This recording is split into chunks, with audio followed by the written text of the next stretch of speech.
사도신경으로 신앙을 고백하겠습니다. 나는 전능하신 아버지 하나님 천지의 창조주를 믿습니다. 나는 그의 유일하신 아들 우리 주 예수 그리스도를 믿습니다. 그는 성령으로 잉태되어 동정녀 마리아에게서 나시고 본디오 빌라도에게 고난을 받아 십자가에 못 박혀 죽으시고 장사된 지 사흘 만에 죽은 자 가운데서 다시 살아나셨으며 하늘에 오르시어 전능하신 아버지 하나님 우편에 앉아 계시다가 거기로부터 살아있는 자와 죽은 자를 심판하러 오십니다. 나는 성령을 믿으며 거룩한 공교회와 성도의 교제와 죄를 용서받는 것과 몸의 부활과 영생을 믿습니다. 아멘. 찬송가 220장 찬양하겠습니다.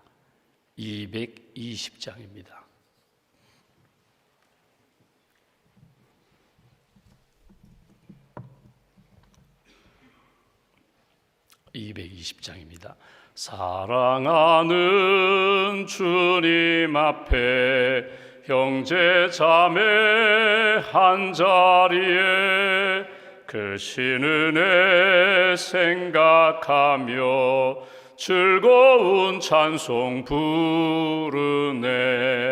내 주 예수 본을 받아 모든 사람 내 몸같이 환난 근심 위로하고 진심으로 사랑하세. 사랑하는 주님 앞에 온갖 충성 다 바쳐서 괴로우나 즐거우나 주님만 힘써 섬기네.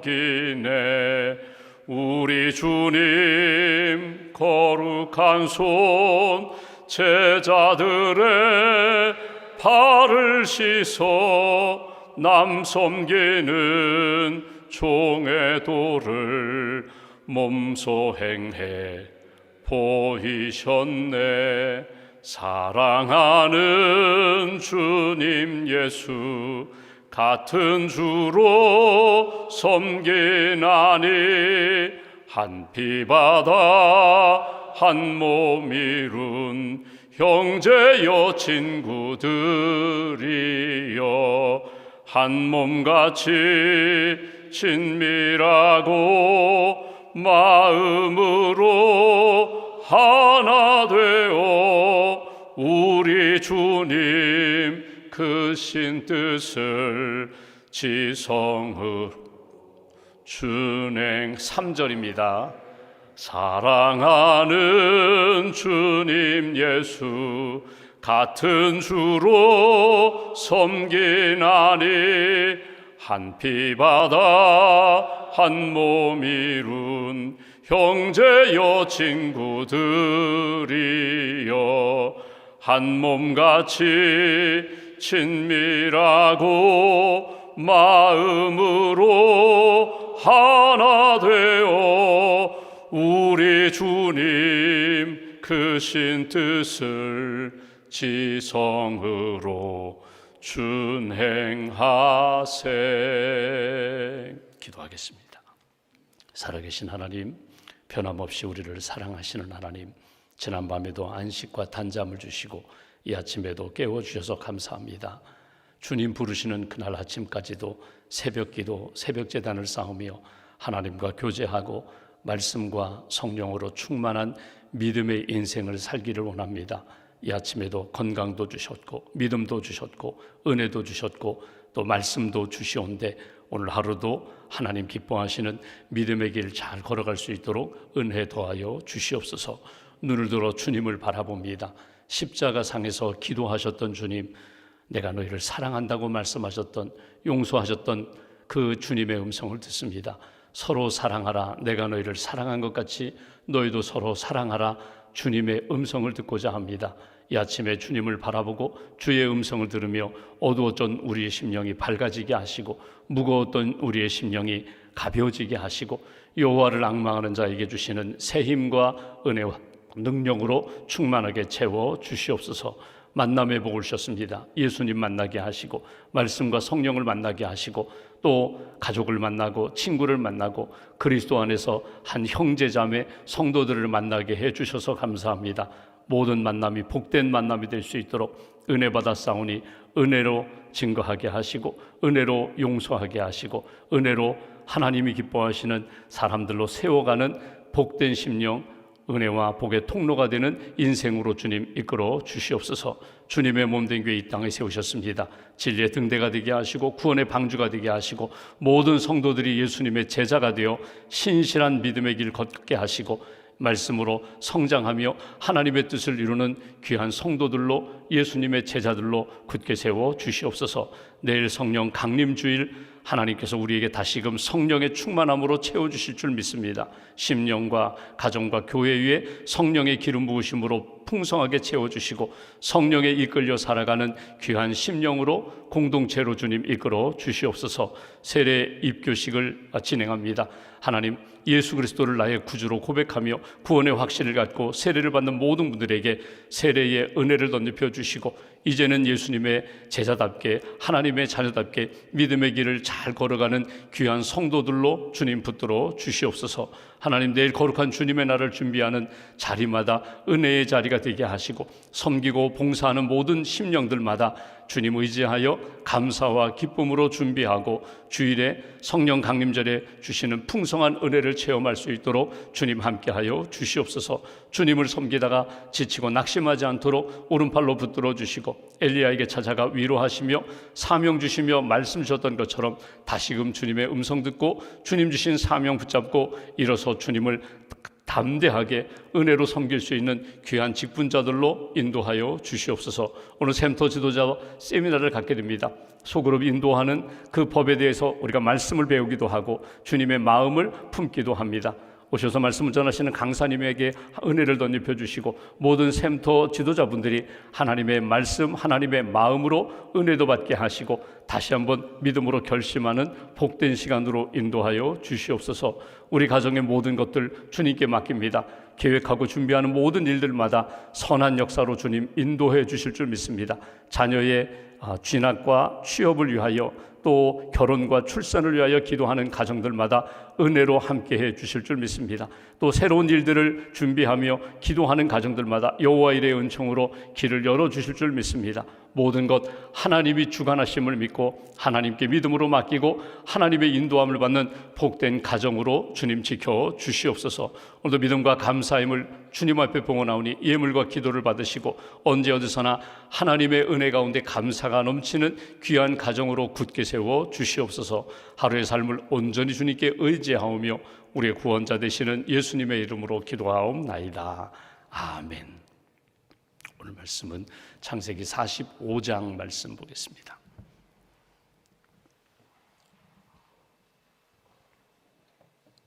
창세기 45장 오늘은 1절부터 15절까지 말씀, 45장 1절부터 15절까지 함께 봉독하겠습니다. 요셉이 시종하는 자들 앞에서 그 정을 억제하지 못하여 소리질러 모든 사람을 자기에게서 물러가라 하고 그 형제들에게 자기를 알리니 그때에 그와 함께한 다른 사람이 없었더라. 요셉이 큰 소리로 우니 애굽 사람에게 들리며 바로의 궁중에 들리더라. 요셉이 그 형들에게 이르되 나는 요셉이라. 내 아버지께서 아직 살아 계시니이까. 형들이 그 앞에서 놀라서 대답하지 못하더라. 요셉이 형들에게 이르되 내게로 가까이 오소서. 그들이 가까이 가니 이르되 나는 당신들의 아우 요셉이니 당신들이 애굽에 판 자라. 당신들이 나를 이곳에 팔았다고 해서 근심하지 마소서. 한탄하지 마소서. 하나님이 생명을 구원하시려고 나를 당신들보다 먼저 보내셨나이다. 이 땅에 2년 동안 흉년이 들었으나 아직 5년은 밭갈이도 못하고 추수도 못할지라.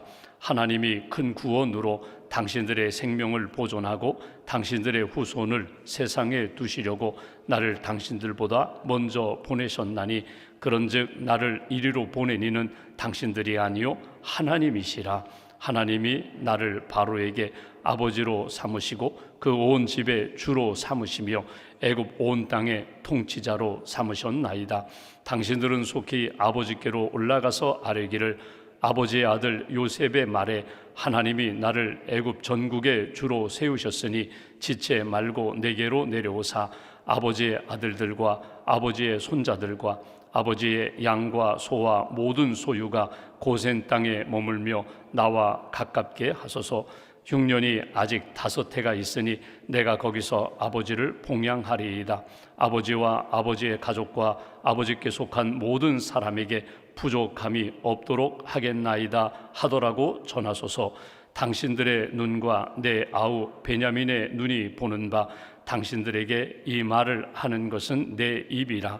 당신들은 애굽에서 누리는 영화와 당신들이 본 모든 것을 다 내 아버지께 아뢰고 속히 모시고 내려오소서 하며 자기 아우 베냐민의 목을 안고 우니 베냐민도 요셉의 목을 안고 우니라. 요셉이 또 형들과 입맞추며 안고 우니 형들이 그제서야 요셉과 말하니라. 아멘. 하나님의 은혜와 평안이 여러분과 함께 하시기를 원합니다. 창세기 45장 표제어를 보시면 요셉이 형제들에게 자기를 밝히다. 내가 요셉입니다. 당신들이 팔았던 그 요셉이 살아서 애굽의 총리가 되었다고, 그리고 용서하고, 그리고 앞으로 이루어질 일들에 대하여 아버지를 초청하고 고센 땅, 애굽 땅에 머물면서 새로운 역사가 시작되는 것이 오늘 창세기 45장의 말씀입니다. 우리가 지금까지 이렇게 창세기를 쭉 보면서 아브라함, 이삭, 야곱, 요셉, 믿음의 조상, 족장에 대한 이야기를 합니다. 아브라함의 특징이 있고 그리고 그의 아들 이삭의 특징이 있고 야곱의 특징이 있습니다. 서로 하나님 앞에서 이렇게 자랑할 만한 그런 아름다운 신앙의 전통을 세운 부분이 있는가 하면 부끄러운 부분도 있는 것이 사실입니다. 그러니까 부끄러움을 찾기 시작하자면 결점, 흠을 찾기 시작하면 아브라함도 흠이 있고 이삭도 흠이 있고 야곱도 흠이 있습니다. 물론 요셉도 연약함이 있고 부족함이 있고 성숙하지 못했던 것들이 있음을 우리는 알고 있습니다. 그런데 오늘 이제 45장에 보면 이 요셉이 믿음으로 성장하고 성숙해진 모습을 우리가 만나게 됩니다. 형제들을 만납니다. 지금 이 만남이 첫 번째 만남이 아닙니다. 시간적으로 이야기한다면 이미 몇 번 만났습니다. 그래서 미리 알아보고 형들이 여기 와서 나에게 절한다. 그래서 몰래 가서 이렇게 울고 와서 울지 않은 척하고 와서 형제들과 대화했던 그런 일이 있습니다. 그런데 이번에는 아주 소리 높여 웁니다. 이제는 다 밝히겠다는 것입니다. 나와 당신들과의 관계, 나와 하나님과의 관계 속에서 내게 주신 하나님의 마음과 뜻을 다 밝히면서 새로운 역사로 나아가는 요셉의 모습을 우리가 만나게 됩니다. 1절과 2절 보시면 이렇게 시작합니다. 요셉이 시종하는 자들 앞에서 그 정을 억제하지 못하여 소리질러 모든 사람을 자기에게서 물러가라 하고 그 형제들에게 자기를 알리니 그때에 그와 함께한 다른 사람이 없었더라. 애굽 사람을 다 물리고 형제들만 앞에 둡니다. 정을 억제하지 못하고 마음 가운데 여러 가지 감정적인 일들이 일어났다는 것입니다. 2절에 요셉이 큰 소리로 우니 애굽 사람에게 들리며 바로의 궁중에 들리더라. 여기 큰 소리로 울었다, 통곡했다, 아니면 소리질러 자기의 감정을 아주 폭발시켰다는 그런 표현입니다. 3절에 보시면 요셉이 그 형들에게 이르되 나는 요셉이라, 제가 요셉입니다. 이 이야기 듣고 형제들이 말을 하지 못합니다. 큰일 났다. 우리가 팔았던, 우리가 죽이려고 했던 그 요셉이 살아서 자기들 지금 눈앞에 큰 권력자로 지금 앉아있는 그런 모습입니다. 그래서 여기 요셉이 내 아버지께서 아직 살아 계시니까 형들이 그 앞에서 놀라서 대답하지 못하더라. 4절 요셉이 형들에게 이르되 내게로 가까이 오소서. 그들이 가까이 가니 이르되 나는 당신들의 아우 요셉이니 당신들이 애굽에 판 자라. 당신들이 팔았던 그 요셉입니다. 여러분, 이것은 사실입니다. 이것은 누구도 부인할 수 없어요. 분명히 형들이 죽일까 살릴까 하다가 구덩이에 넣고 야 그냥 죽이지 말고 살리자, 그냥 죽이지 말고 애굽으로 가는 미디안 상인들에게 팔자 해서 팔았던 그 형들이 지금 자기 눈앞에 있어요. 형들이 나를 팔았잖아요. 이건 사실이에요. 그런데 오늘 본문에 이 요셉의 이렇게 지금까지 20여 년을 이렇게 지내오면서 애굽에 와서 고생하고 억울한 일을 많이 당하고 힘든 일을 겪었지만 그가 한 가지 분명히 깨달은 진리가 있습니다. 이 모든 것은 하나님의 인도하심이었다는 거예요. 형들이 판 것이 아니라 하나님이 보내셨습니다. 5절 말씀 보실까요? 신앙 고백. 당신들이 나를 이곳에 팔았다고 해서 근심하지 마소서, 한탄하지 마소서. 하나님이 생명을 구원하시려고 나를 당신들보다 먼저 보내셨나이다. 여기 5절, 6절, 7절, 8절 계속 이후에 나타나는 그 표현이 하나님이 나를 먼저 보내셨습니다. 하나님이 생명을 구원하기 위하여 나를 보내신 건 맞아요. 하나님이 하셨다. 하나님이 계속해서 하나님에 대한 이야기를 해요. 그럼 한번 1절부터 5절까지 읽은 말씀을 한번 정리해 볼까요? 요셉이 요셉. 성경 표현대로 요셉이 정을 억제하지 못하고 울었다. 요셉이 자기의 신분을 밝혔다. 요셉이 자기와 형제들과의 관계에 대해서 다시 한번 20년 전에 있었던 일에 대하여 상기시켰다. 지금 주어가 요셉으로 나타나거든요. 우리 인생도 마찬가지예요. 예배를 드릴 때든지 가정에서 또는 일터에서 사람들과의 만남 속에서 항상 나 중심적으로 생각하고 말하고 행동하기가 쉬워요. 어쩌면 그것이 전부일지도 몰라요. 그런데 요셉이 내가 팔린 사람입니다. 내가 억울한 일을 당했어요. 내가 너무 힘들어요. 지금도 너무 속상해요. 나 중심적으로 말하던 요셉이 당신들, 그 주어가 당신들, 형들이 나를 팔았어요. 형들 한탄하고 근심하고 힘들어할 상황, 형들로 관점을 바꾸는데 결론은 어디로 가요? 하나님으로 가요. 나로 시작해서 형들을 생각하고 나와 형들의 관계로 가다가 결국은 하나님이 어떻게 하셨다고요? 먼저 나를 보내셨습니다. 이건 하나님의 구원 역사 가운데 하나님이 이루어진 나에게 주신 은혜입니다. 은총입니다. 여기서 첫 번째로 우리가 생각할 것이 있습니다. 여러분, 우리 인생의 중심과 주어를 항상 하나님으로부터 시작하면 그 이후에 이루어지는 서술이 달라지는 거예요. 내가 이렇게 했어요. 내가 이렇게 당했어요. 내가 지금 이렇게 힘들어요. 내가 감당하기 어려워요.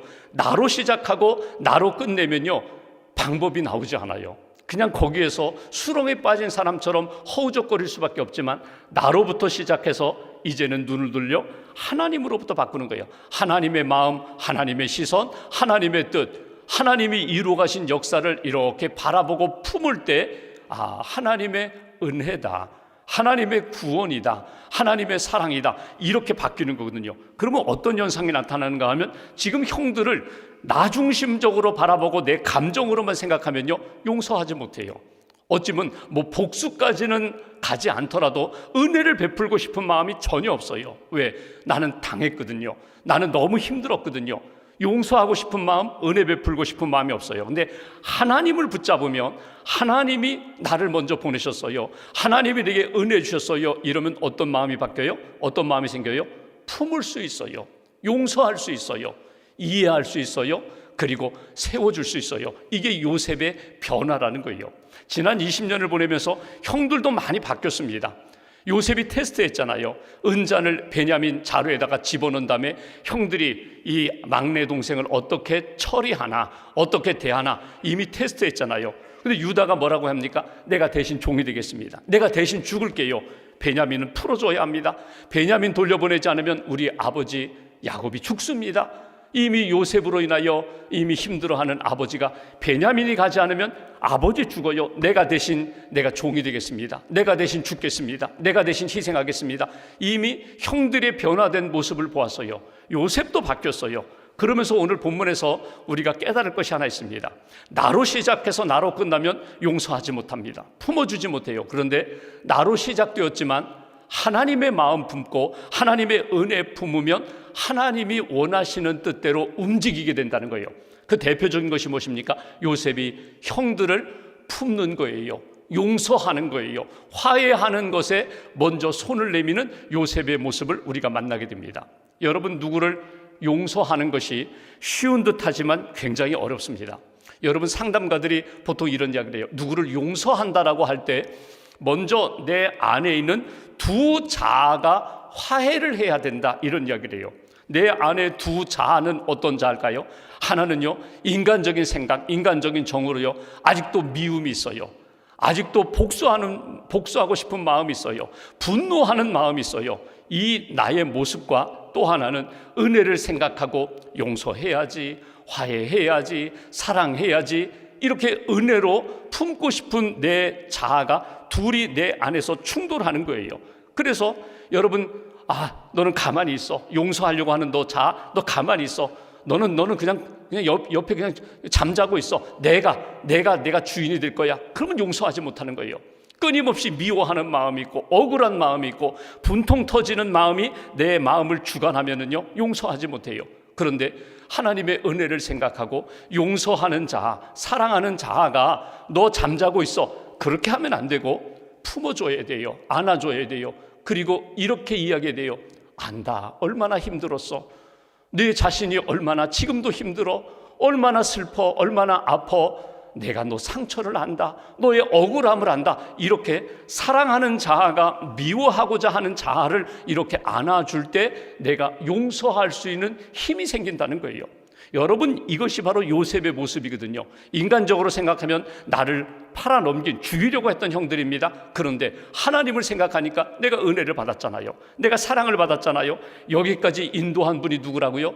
형들이 판 것이 아니라, 내가 걸어온 길이 아니라 하나님이 나를 구원하기 위하여 이 땅에 보내신 하나님의 역사입니다. 하나님의 일하심입니다. 그 마음을 품으니까 형들을 용서할 수 있는 거예요. 받아줄 수 있는 거예요. 6절 말씀 보십시오. 이렇게 표현합니다. 이 땅에 2년 동안 흉년이 들었으나 아직 5년은 밭갈이도 못하고 추수도 못할지라. 흉년 7년 동안 2년밖에 지나지 않았다는 것입니다. 7절, 하나님이 큰 구원으로 당신들의 생명을 보존하고 당신들의 후손을 세상에 두시려고 나를 당신들보다 먼저 보내셨나니. 누가? 하나님이. 무엇을 위하여? 구원을 위하여, 큰 구원을 위하여. 5절에도 이미 말씀했잖아요. 하나님이 생명을 구원하시려고 나를 먼저 보내셨습니다. 7절에도 하나님이 큰 구원으로 당신들의 생명 보존하기 위하여 나를 먼저 이곳에 보내신 것입니다. 여러분, 이렇게 하나님의 마음과 말씀을 품으면, 마음을 품으면 어떤 역사가 나타나요? 하나님의 마음으로 용서할 수 있어요.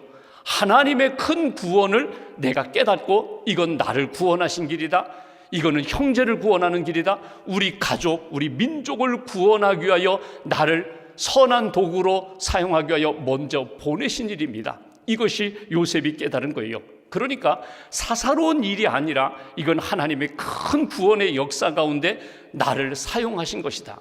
여러분, 이렇게 지난 시간들을 돌이켜볼 때에 시간 순간순간마다 우리가 겪었던 많은 일들이 있습니다. 그거 하나만 딱 떼어놓으면요, 이건 지우개로 지우고 싶은 일이에요. 이건 기억하고 싶지 않은 일이에요. 근데 결국 그 사건 때문에, 그 일 때문에 여러분 그 다음에 어떻게 변화됐어요? 내가 더 하나님을 의지하고 더 겸손하고 더 기도하고 더 거룩한 길을 걸어왔어요. 아마 그때 건강하고 그때 돈 잘 벌고 그때 승승장구했다면 나는 지금 이렇게 주님께 가까이 나오는 인생이 아니라 주님으로부터 멀어져가는 인생이 되었을 거예요. 그러면 그때의 그 사건은, 그때는 너무나 힘들고 억울했는데, 이해가 되지 않았는데 지나고 보니까 이건 은혜의 사건이에요. 하나님이 그 일을 통하여 나에게 생명의 역사, 구원의 역사, 그리고 많은 사람들을 섬길 수 있도록 겸손한 믿음의 사람으로 만들어주셨다. 이것이 지금 요셉이 고백하는 내용이에요. 여러분, 하나님을 생각하고 하나님이 내 인생의 주인이 되고 주어가 될 때에 요셉의 마음도 삶도 이렇게 바뀌었다는 거예요. 8절 말씀 보실까요? 요셉이 한 걸음 더 나가 이렇게 표현합니다. 그런즉 나를 이리로 보낸 이는 당신들이 아니요 하나님이시라. 하나님이 모든 것 다 하셨다는 거예요. 하나님이 하셨기 때문에 하나님이 나를 바로에게 아버지로 삼으시고 온 집의 주로 삼으시며 애굽 온 땅의 통치자로 하나님이 삼으셨다. 아버지로 삼으시고 주인으로 삼으시고 통치자로 삼으셨다. 이 표현은 뭐예요? 하나님이 나를 이렇게 세우셨다, 높여주셨다. 하나님이 내게 복을 주셨다는 거예요. 나를 이렇게 승리케 해주셨다.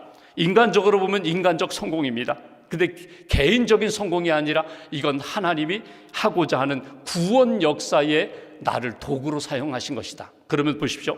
내가 구원자는 아니에요. 내가 그들을 구원할 수는 없어요. 근데 하나님의 구원에 나는 쓰임받는 인생이 돼 있어요. 내 입술을 통하여, 내 손을 통하여, 내 물질을 통하여, 내 시간을 통하여, 내 영향력을 통하여, 통치력을 통하여 하나님의 구원 역사에 우리 가족을 구원하기 위하여 나를 이렇게 세우셨습니다.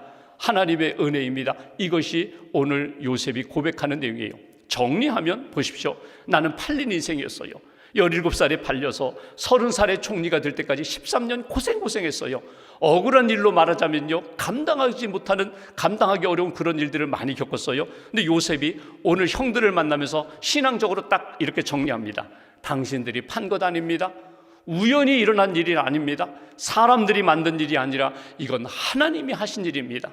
하나님이 나에게 은혜 주셨기에 내가 사랑하고 용서도 할 수 있고, 하나님이 이루신 구원의 역사에 대하여 감사할 수도 있고, 하나님이 내게 주신 이 큰 영향력, 통치자가 된 것도 하나님이 이루고자 하시는 뜻이 있기 때문에 내가 받은 복을 당신들에게 흘려보냅니다. 초청합니다. 오세요, 오세요. 가서 아버지를 모시고 오세요. 아버지 모시고 와서 앞으로 5년 동안 더 흉년의 시간이 있는데 우리 가정이 사는 길이 여기 있습니다. 하나님이 그것을 위하여 나를 사용하시는 것입니다. 우리가 읽지는 않았지만 16절 이하에 보면요, 바로 왕이 형제들이 왔다, 요셉의 형들이 왔다는 소식을 듣고 아버지를 초청하라고 예물을 줍니다. 수레를 내어줍니다. 그리고 가서 아버지를 모시고 와라. 온 가족이 다 이곳에 와서 편안하게 지내라. 여러분, 인간적으로는 이제는 편안한 길이다. 여러분, 신앙적으로 본다면 하나님의 인도하심의 길이에요. 결국 애굽으로, 이집트로 이 요셉의 가족들 70여 명이 이렇게 와서 정착하게 되는 역사를 우리가 오늘 보게 됩니다. 여러분, 아직도 주님, 저는 아직도 거기까지 가지 못했어요. 요셉처럼 회복이 되고 성공하고 내가 가지고 있는 영향력으로 많은 사람들에게 은혜를 베풀 수 있는, 아직 그 자리까지 가지 않았다 할지라도 지금 내가 요셉의 13년의 고생 가운데 내가 지금 있습니다. 여러분, 이때 우리가 기억할 것이 무엇일까요? 하나님의 뜻, 하나님의 마음이 무엇일까? 예레미야 29장 11절에 보면은 아직도 고난 가운데 바벨론 포로 생활 가운데 있는 이스라엘 백성들을 향하여 하나님이 예레미야를 통하여 주신 말씀이 있어요. 나 여호와가 말하노라, 너희를 향한 나의 생각은 내가 아나니 재앙이 아니라 곧 평안이요 너희 장래에 소망을 주려 하는 것이다. 소망을 주고자 하는 것이 나의 생각이다. 그러니까 재앙이 아니라 평안이다. 고생시키는 것이 아니라 오히려 하나님의 구원, 하나님의 소망을 이루고자 하는 것이다. 그러니 낙심하지 말고 주님 바라보고 주님의 길을 걸어가라. 사도 바울이 로마서 8장, 여러분 힘든 일이 있을 때마다, 억울하고 답답할 때마다 로마서 8장을 쭉 읽어보세요. 로마서 8장 28절, 하나님을 사랑하는 자 곧 그 뜻대로 부르심을 입은 자들에게는 모든 것이 합력하여 선을 이루신다. 이것도 나중에는 은혜의 간증의 역사가 일 거야. 하나님 앞에 힘들고 어려울 때마다 하나님을 바라보고 하나님이 이루실 역사에 대하여 소망을 갖고 믿음의 걸음을 걸어가는 그런 요셉과 같은 믿음의 인생, 나도 걷게 해달라고 기도하시면서 한 걸음 한 걸음 주님 바라보며 평안과 소망 가운데, 믿음 가운데 주님이 이루어 가시는 역사, 하나님이 하셨고 하나님이 하십니다. 이 주님 꼭 붙잡고 영적으로 승리하는 저와 여러분 되시기를 주님의 이름으로 기원합니다. 기도하겠습니다. 말씀 붙잡고 우리가 함께 기도하겠습니다. 창세기 45장을 통하여 요셉의 고백을 우리가 듣게 됩니다. 형들이 보낸 것이 아니라, 형들이 판 것이 아니라 하나님이 보내셨습니다. 하나님의 은혜입니다. 하나님의 구원입니다. 하나님이 나를 통하여 이루고자 하는 선한 뜻에 내가 여기 서 있습니다. 그리고 형들을 위로하고 용서하고 품어주는 요셉의 그 마음과 고백을 듣게 됩니다. 하나님, 우리 가정에 우리 한 사람 한 사람이 요셉이 되기를 원합니다. 먼저 기도하고, 먼저 깨닫고, 먼저 용서하고, 먼저 하나님의 구원 역사에 헌신하는 믿음의 사람 되게 해달라고 오늘도 기도하는 가운데 우리 가정을 붙드시고, 형제지간에 서로 갈등과 오해와 갈등으로 힘든 시간을 보내는 그런 우리 가족들 내가 먼저 사랑하고 기도하고 축복할 수 있는 믿음의 사람 되게 해달라고, 우리 공동체를 하나님 붙들어 달라고 마음 모아서 함께 기도하겠습니다. 하나님 아버지 감사합니다. 이 아침에도 저희를 불러주셔서 감사합니다. 하나님의 선한 뜻이 이루어지기를 원합니다. 하나님의 마음이 이루어지기를 원합니다. 하나님 도와주시옵소서.